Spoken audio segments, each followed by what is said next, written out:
Assalamualaikum warahmatullahi wabarakatuh. Apa kabar adik-adik hari ini? Semoga semuanya dalam keadaan sehat walafiat. Baiklah, pada kesempatan kali ini saya Kakak Septiani ingin menjelaskan materi tentang gerak dan gaya. Silakan disimak ya.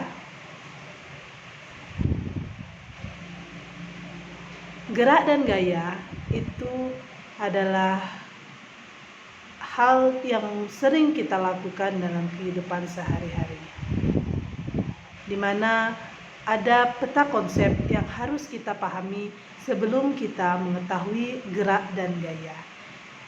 Yang pertama ada pengertian gerak, gerak lurus, gerak parabola, gerak melingkar, hukum Newton, gaya berat dan gaya normal, serta gaya gesek. Pengertian gerak.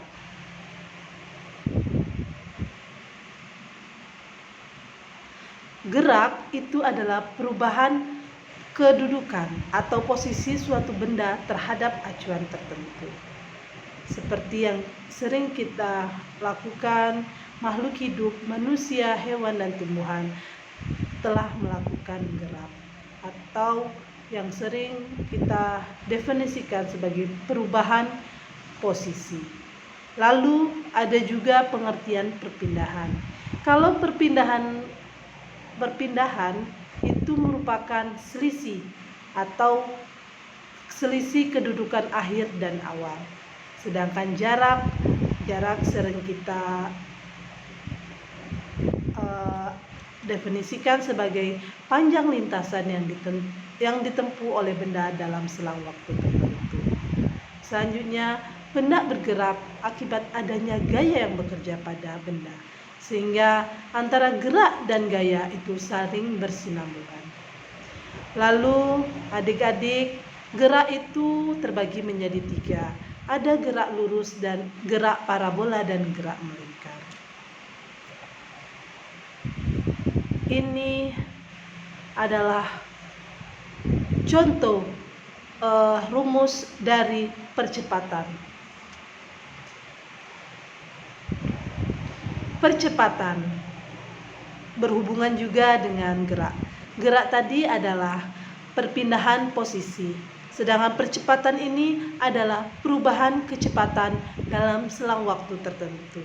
Sering kita artikan A sama dengan delta V per delta T.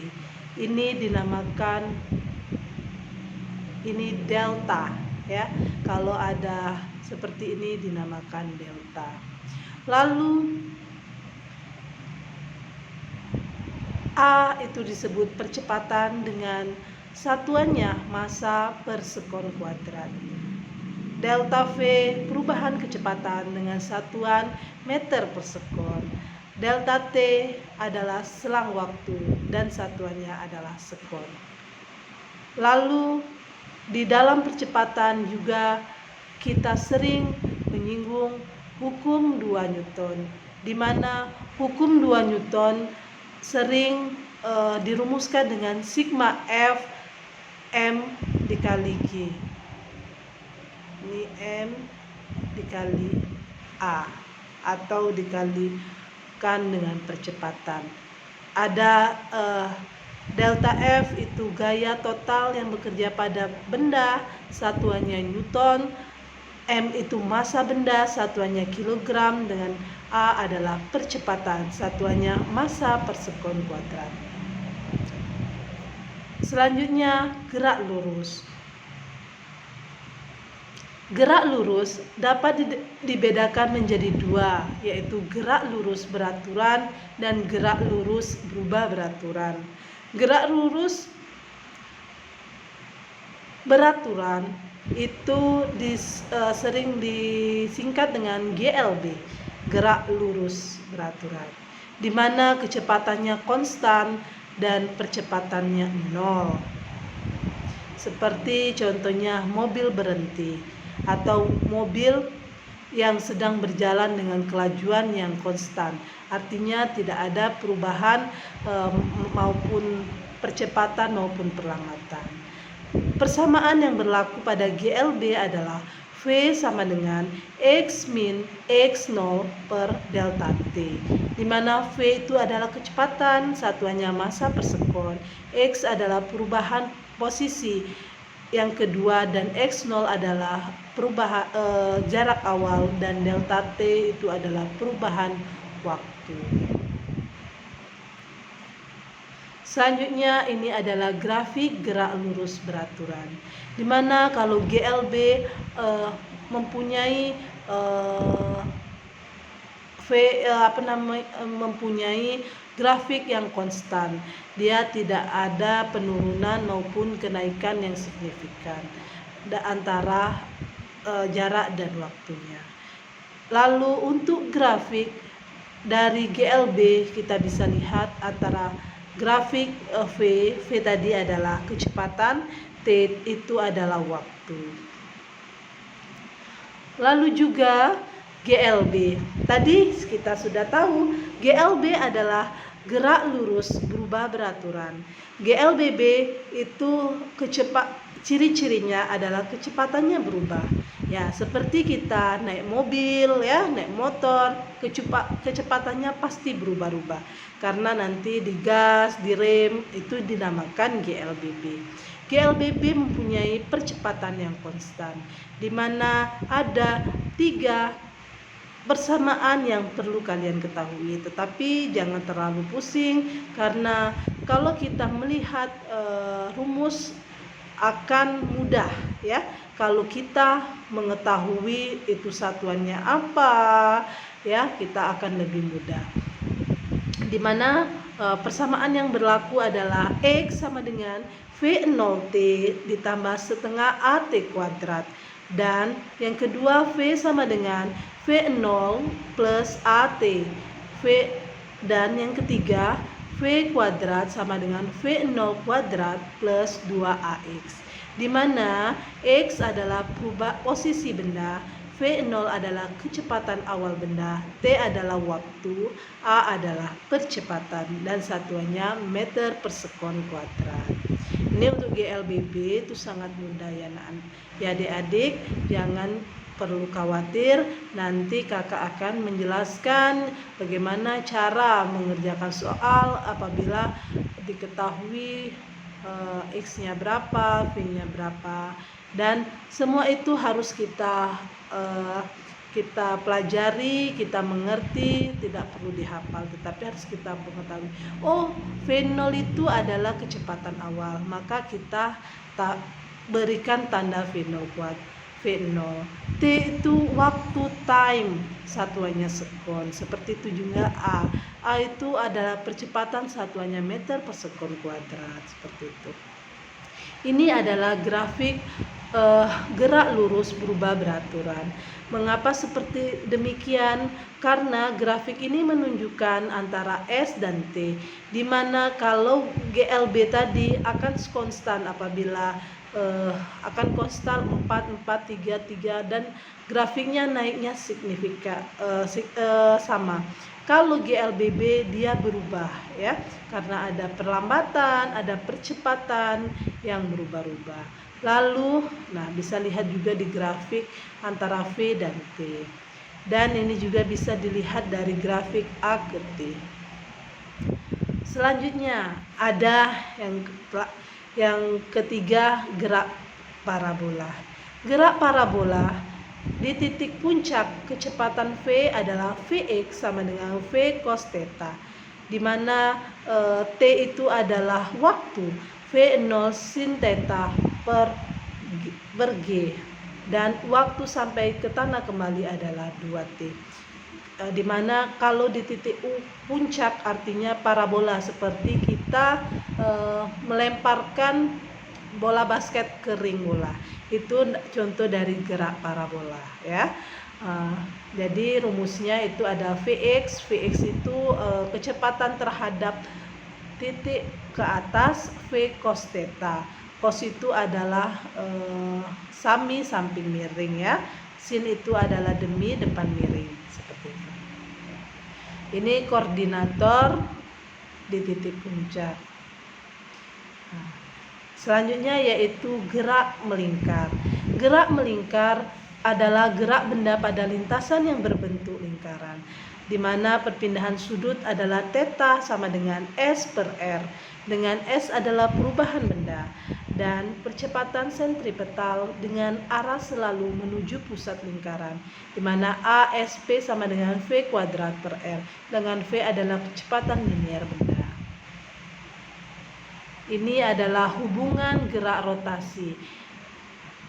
Hubungan gerak rotasi dan besaran linier, di mana besaran translasi adalah perpindahan, ada kecepatan dan percepatan, di mana gerak rotasi adalah perpindahan sudut, kecepatan sudut, dan percepatan sudut. Ini hubungan gerak rotasi dan besaran linier, ya. Persamaannya adalah S sama dengan theta R, V sama dengan omega R, dan A sama dengan alpha dikali R, di mana ini omega ya, omega sama dengan 2 pi F atau omega sama dengan 2 pi per T, di mana T itu adalah periode, F itu adalah frekuensi.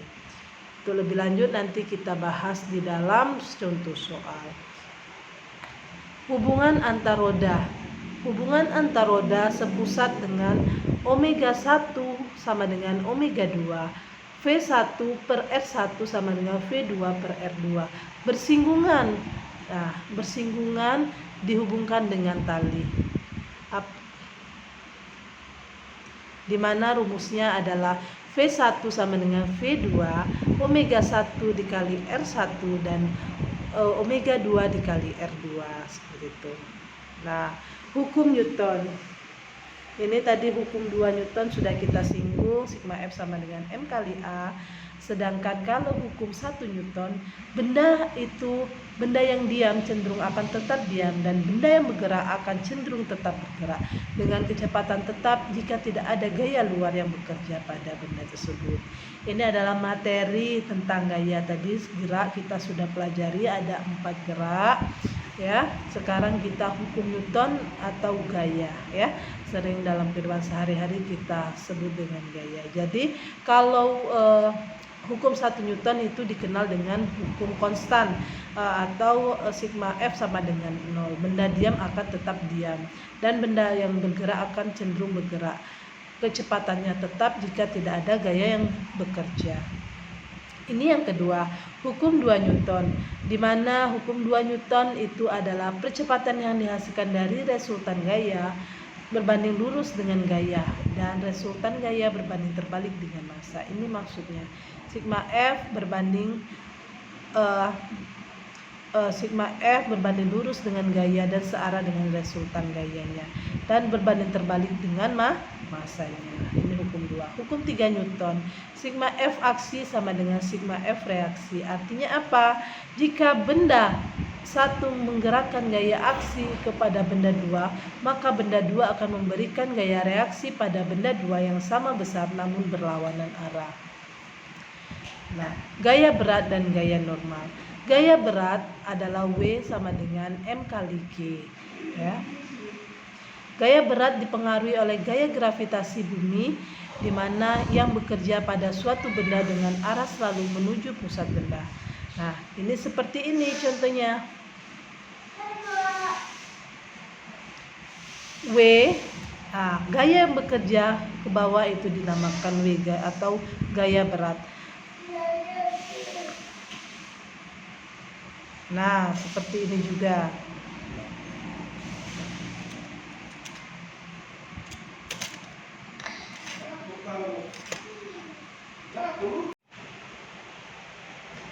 Gaya berat W sama dengan M kali G.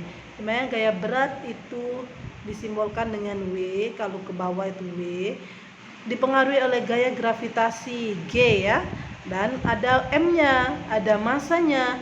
Jadi balok itu disebut balok itu mempunyai massa ya, itulah dinamakan berat.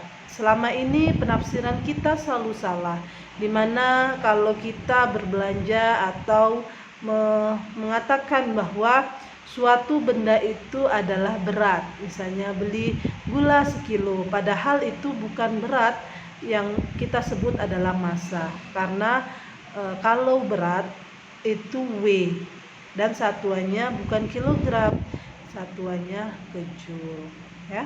Kalau M kali G baru itu dipengaruhi oleh gaya, itu baru dinamakan berat.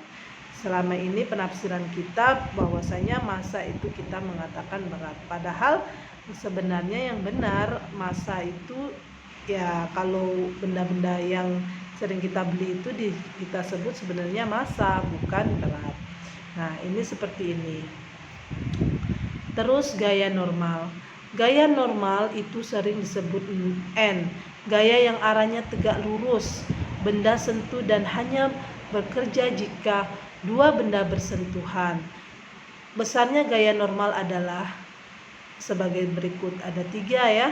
Ada gaya normal pada bidang datar, ada yang bidang miring, ada juga yang bidang vertikal. Maka inilah rumus-rumusnya. N sama dengan W sama dengan M kali G, sedangkan gaya miring adalah N sama dengan W cos theta dan sama dengan, karena W tadi M kali G jadi cos theta. Dimana gaya normal pada bidang vertikal itu ada N dan W. Lalu gaya gesek ya. Gaya gesek itu gaya yang berlawanan arah dengan gayanya ya. Apabila kita mempunyai benda yang tersentuh dengan mempunyai gaya gesek, apabila kita seperti mendorong, banyak hal yang sering dilakukan pada gaya gesek, seperti balok yang kita geserkan itu mempunyai gaya gesek, seperti lagi mobil yang mengerem mempunyai gaya gesek seperti itu, dan lain-lain masih banyak dalam kehidupan sehari-hari. Gaya gesek pada bidang datar kasar ya, itu dipengaruhi oleh F atau gaya geseknya. Gaya gesek pada bidang kasar apabila di dalam bidang miring. Kondisi gesekan, kondisi diam dengan atau tanpa gaya dorong dan tarik F. Fg sama dengan 0 atau F min G sama dengan 0. Kondisi saat benda dalam keadaan tepat akan bergerak, Fgs mu S kali N. Dan apabila kondisi benda bergerak adalah Fgk sama dengan mu K kali N. Oke adik-adik, mungkin itu saja yang bisa kakak sampaikan pada kesempatan kali ini. Selamat belajar, semoga tercapai segala cita-citanya. Kakak akhiri billahi taufiq wal hidayah. Wassalamualaikum warahmatullahi wabarakatuh.